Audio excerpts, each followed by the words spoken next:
नमस्कार साथियों, स्वागत है आप सभी एस्पिरेंट का इस आइकॉनिक एस्पिरेंट पे। साथी कैसे हैं आप लोग? आशा करता हूँ कि सभी लोग अच्छे होंगे और अपनी तैयारी को बहुत अच्छे ढंग से कर रहे होंगे। तो प्यारे साथियों, जैसा कि आप टाइटल और थंबनेल में देख ही रहे होंगे कि अब आपका झारखंड में भी कहीं ना कहीं जेटेट होने वाला है। जेटेट तो पहले भी होते थे, लेकिन उस जेटेट का जो पैटर्न था, वो जेटेट जो लिए जाते थे, उससे कई ज़्यादा बेहतर अब आपका रेगुलर बेसिस पे जेटेट होने वाला है। क्या है यह जेटेट, कैसे होगा इसका एग्ज़ाम, क्या इसका एलिजिबिलिटी होगा, सभी तरह के बातें करेंगे आज के इस सेशन में। तो सेशन से जुड़े रहिएगा और अच्छा लगे तो सेशन को शेयर और लाइक सब्सक्राइब जरूर कीजिएगा। सबसे पहले साथियों, यहाँ पे आप देख पा रहे होंगे झारखंड कैबिनेट से मिली है मंजूरी। ठीक है, झारखंड कैबिनेट अर्थात जो नए सीएम बने हैं, वहाँ से यह जेटेट का जो आपका एलिजिबिलिटी टेस्ट होने वाला है, इसका परमिशन मिल गया है, मंजूरी मिल चुका है। कैबिनेट से पास हुआ नियमावली, जेटेट के माध्यम से होगी असिस्टेंट प्रोफेसर की नियुक्ति, जो कि एक बहुत ज़्यादा आप सभी विद्यार्थियों के लिए, जो भी असिस्टेंट प्रोफेसर बनकर अपने राज्य को, अपने समाज को सुधारना चाहते हैं, विकास की ओर पहुँचाना चाहते हैं, उन सभी विद्यार्थियों के लिए आज का यह जो न्यूज़ है बहुत इंपॉर्टेंट है। और याद रखना है, सिर्फ पीजी से ही मिल जाएगा आपका जॉब। जैसे आप अगर कोई भी किसी भी सब्जेक्ट से अगर आप मास्टर डिग्री किए हुए हैं, तो आप इस एग्ज़ाम के लिए कहीं ना कहीं क्या होंगे, तो योग्य होंगे। चलिए अब समझते हैं इसके बारे में थोड़ा डिटेल में। पहले कहाँ कहाँ से शुरुआत हुआ था, इसका कहानी थोड़ा समझेंगे, उसके बाद आपको डिटेल में लेकर चलेंगे। सबसे पहले प्यारे साथियों, यहाँ पे देख पा रहे होंगे जो कि हिंदुस्तान पेपर जो है उसका कटिंग है।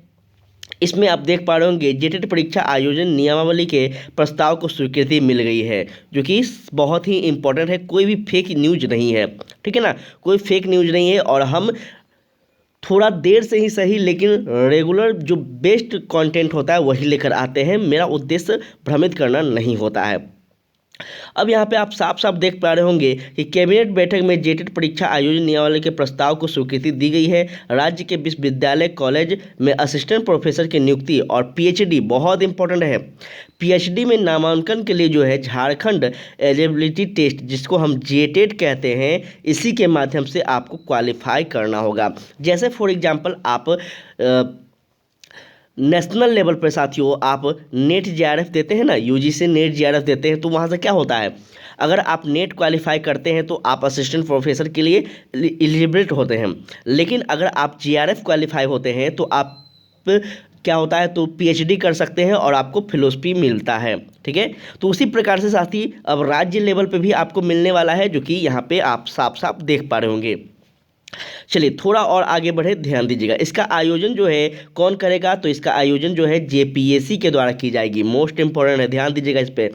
तो जेपीएससी करेगी तो अच्छे लेवल का प्रश्न भी होगा, तो इसको भी आप लोग थोड़ा सा ध्यान में रखिएगा। ठीक है, इसके आयोजन के लिए नियम बनाए जा रहे हैं। इसके तहत अभ्यर्थी की योग्यता, उम्र, क्वालिफाइंग मार्क्स तक की जाएगी। तो ये सब जो एलिजिबिलिटी है, जो भी क्राइटेरिया है, ये सब अभी जारी नहीं किया गया ऑफिशियल रूप से। अगर कोई नोटिस आता है तो हम आपको जल्द ही बता देंगे, उसके लिए टेंशन नहीं लेना है। चलिए इस प्रकार से तो आप लोग यहाँ पे देख पा रहे हैं कि 100 अंकों का होगा पेपर, जिसमें कुल 50 प्रश्न होंगे पेपर में। ठीक है, 100 अंक का होगा और प्रश्नों की संख्या कितनी होगी, तो 50 होगी। ठीक है, इसको याद रखेंगे। चलिए थोड़ा सा और आगे बढ़ते हैं, एक और आपका न्यूज़ है जिसमें हम देख लेते हैं। चलिए ध्यान दीजिएगा साथियों, यहाँ पे आप देख पा रहे होंगे ये प्रभात खबर जो है इसका ई बुक है, और झारखंड इसमें भी लिखा गया है कि अब जेटेट के माध्यम से होगी असिस्टेंट प्रोफेसर की नियुक्ति और पीएचडी में भी नामांकन जो होगा इसी प्रकार से होगा। तो इस प्रकार से आप लोग देख सकते हैं कि बहुत ही मतलब एक प्रकार से आप सभी विद्यार्थियों के लिए गोल्डन अपॉर्चुनिटी है। जो भी अभी पीजी कर रहे हैं, जो पीजी कर चुके हैं, झारखंड में असिस्टेंट प्रोफेसर बनना चाहते हैं, उन सभी के लिए बेहतर एक कहा जाए कि अपॉर्चुनिटी है। ठीक है, तो इसको ध्यान में रखिएगा। झारखंड के विश्वविद्यालय अंतर्गत अंगीभूत संबंध व अल्पसंख्यक कॉलेज में क्या करना है, तो असिस्टेंट प्रोफेसर की नियुक्ति सहित पीएचडी कोर्स में प्रवेश झारखंड पात्रता परीक्षा, जिसको हम जेट कहते हैं, इसी के माध्यम से होगा। कैबिनेट ने सोमवार को जेट एग्जामिनेशन कंडक्शन रूल में जो स्वीकृति प्रदान की है, और इसमें जो है आपका 43 विषयों के लिए जेट का आयोजन किया जाएगा। कुल 43 विषय। अब इन 43 विषयों में कौन कौन से विषय होंगे, इस पर अभी विस्तार से नहीं सूचना जारी की गई है। ठीक है, तो इस पे अगर सूचना जारी कर दिया जाएगा तो हम आपको उसको भी बता देंगे कि आपका कौन सा विषय है जो कि आपको तैयारी करना चाहिए।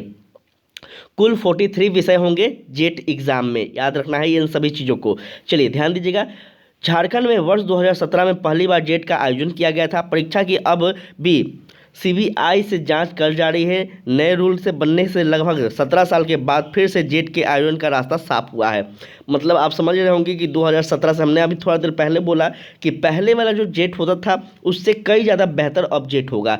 बहुत सारे पैटर्न में बदलाव होंगे, उसके एग्ज़ाम कंडक्ट करने के तरीका में बदलाव होंगे, इन सभी चीज़ों में बदलाव होंगे। तो एक बेहतर एग्ज़ाम होने वाला है और झारखंड के उन सभी अभ्यर्थियों का जो है बेहतर ढंग से चयन भी किया जाएगा, पारदर्शी तरीके से एग्ज़ाम भी लिया जाएगा। ठीक है, तो इन सभी चीज़ों को, और योग्यता जो है तो आपको पता ही होगा, जैसे आप यूजीसी नेट जेआरएफ देते हैं जिससे यही भी आपको योग्यता वही होगा। ठीक है, तो ये सभी चीज़ें आप लोग चलिए देख लीजिएगा, कुछ खास नहीं है। यहाँ पे देखेंगे थोड़ा सा जेट के आयोजन के लिए लेकर रिजल्ट प्रकाशन तय कर जेपीएससी के द्वारा एक स्टायरिंग कमेटी का गठन किया जाएगा। ठीक है, और इस कमेटी में आयोग के अध्यक्ष के अलावा कौन होंगे, तो रोटेशन के आधार पर विश्वविद्यालय के 2 कुलपति होंगे। ये सारे बातें आपको याद रखना है कि किस प्रकार से आपका जो रिजल्ट प्रकाशित किए जाएंगे उसमें कौन से आयोग होंगे, ये भी सभी एग्जाम में पूछे जाते हैं।